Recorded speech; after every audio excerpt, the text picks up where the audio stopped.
trade is the key to prosperity. Free trade will bring on a Great Depression. The North American Union is the merger of the United States, Mexico, and Canada into one super country. I don't see the likelihood of establishing a North American Union in our lifetimes. The road to North American Union is not a new development. Canadians are saying no to the North American Union and yes to Canada's sovereignty. The discussion here, and certainly I've been part of it and an advocate of it in a way, is that Canada, the U.S. should seek to have a deeper type of integration with more predictable rules. Our economies now are very integrated. Our societies are growing increasingly integrated. What's needed now is a North American idea for all three. What kind of stuff was discussed at this meeting regarding the future of North America? I don't remember exactly. There are clear economic benefits from having a common currency. And he said himself there will be a North American Union, a one North American currency called the Amero. I'm a staunch Canadian nationalist because of globalism. It's essentially the centralization of power into fewer hands. Canadians, Americans, and Mexicans will lose their sovereignty.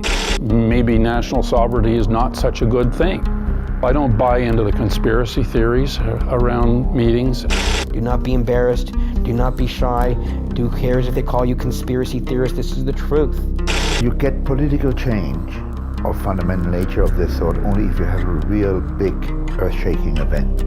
It's not going to stop with the North American Union. It's going to be one further step along the road to one world government. One world government? Mm-hmm, yeah.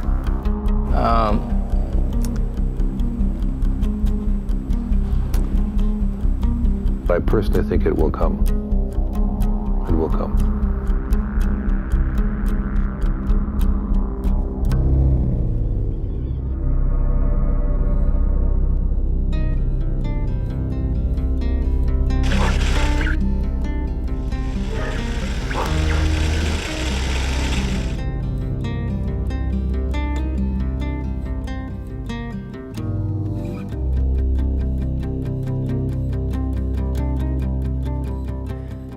In your time serving as the Canadian ambassador to the United States and subsequently helping forge the free trade agreement between Canada and the U.S., did you ever discuss the possibility of creating a North American Union that would be much like the existing European Union?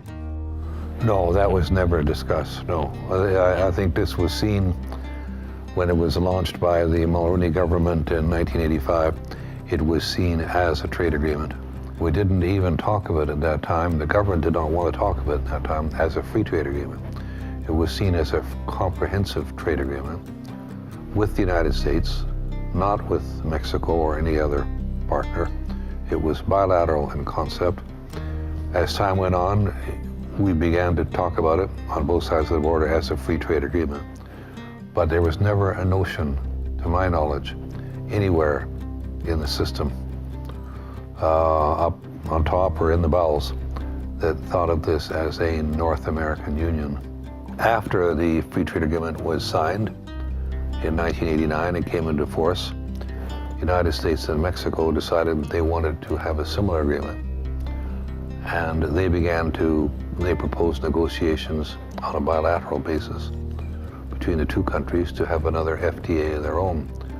Canada was concerned about that because we felt, among other things, that it could be a painful experience if Mexico, for example, were able to get a better deal than we did, or get concessions that we didn't, in order to protect our interests.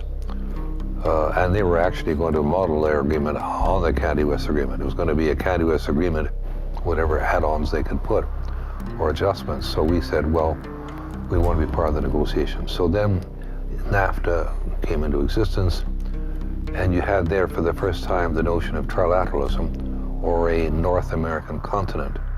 One has to look at what has been the effects of these agreements. And they've been very good for some powerful sectors and not at all good for poorer people, for working people, for those that are not benefiting from corporate profits. So here in Canada, for example, since we signed the bilateral free trade agreement with the United States, 2/3 of Canadian families have experienced a decline in their real incomes.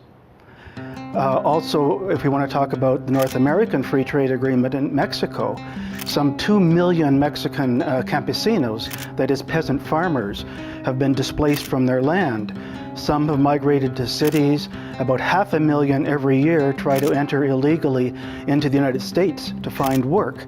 So it's not so good for people at the bottom of the social ladder.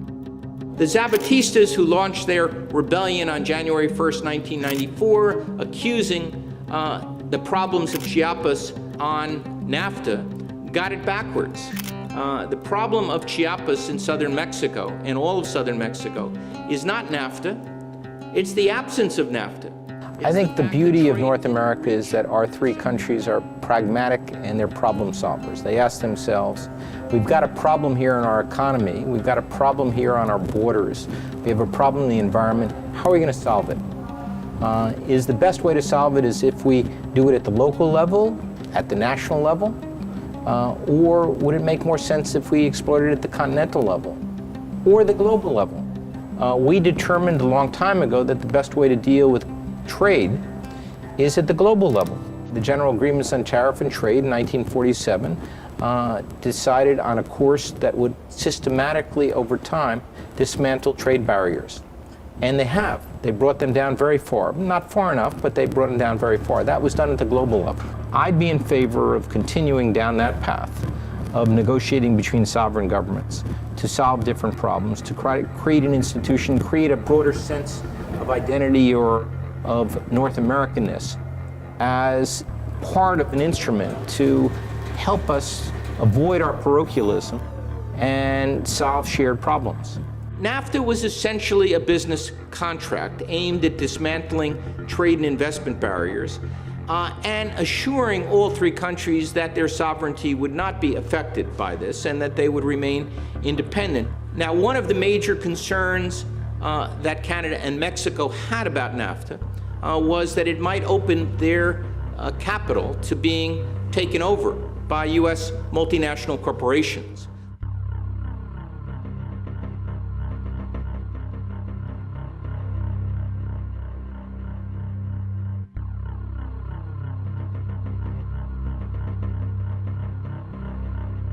If you are a large corporation and you are given national treatment with any country, meaning as a corporation, even if you're a foreign corporation, which most of Canadians, Canada's primary corporations are foreign controlled these days, that you're given the rights of a citizen in that nation with the powers of a citizen. And corporate rule is pretty much free trade. But where it sits right now is that as the corporations have gained the status of citizens, they can challenge our laws.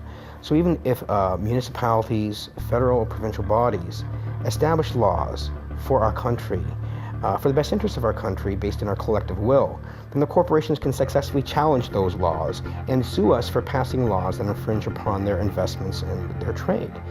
And these are the provisions that allow a corporation to sue a national government if it feels it is not getting the treatment it would be entitled to under NAFTA. The first case against Canada under the investor state provisions was a suit brought by Ethel Corporation from the US that was wanting to market in Canada a gasoline additive called MMT, which is a suspected neurotoxin.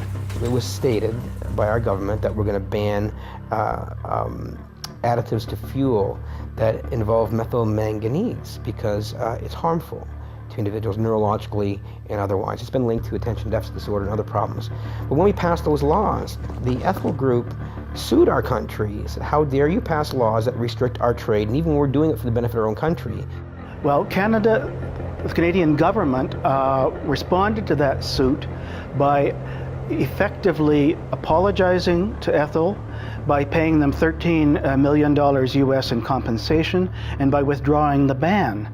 So it didn't even have to go through the full adjudication process before Canada backed down.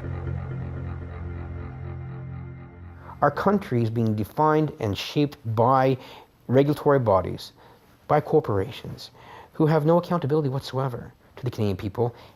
I don't see that this harmonization, unionization is good for the Canadian people, period. Never was, never will be. It needs to stop.